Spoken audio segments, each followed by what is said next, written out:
एक मुस्लिम तरुणी राजांच्या समोर उभी आहे. तिला वाटलं इज्जत तुटल का राजा?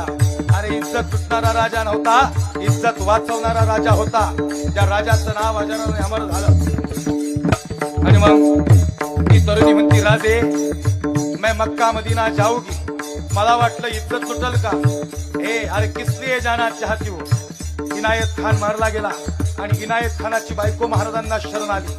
तिला वाटलं काय होईल माझ्या सोबत, पण राजेंनी तिला सांगितलं डरो मत, ये महल आपका समझो. आणि मग त्या ठिकाणी ती तरुणी म्हणती, राजे मुझे आपके लिए कुछ मांगना है. मैं जाऊंगी मक्का मदीना और अल्लाह से परवरदिगार से बरखास्त करूंगी. अल्लाह ए परवरदिगार हे देवा, या राज्यात जेवढ्याही स्त्रिया असतील त्या प्रत्येक स्त्रीच्या पोटी, नवे नवे देशात त्या जगात प्रत्येक स्त्रीच्या पोटी असाच एक शोभा राजा जन्माला घाल. ही मागती एक मुस्लिम तरुणी. महाराज म्हणून मला असं वाटतं 18 पगड जातीन 12 बोलतेदार एक संघानं महाराष्ट्र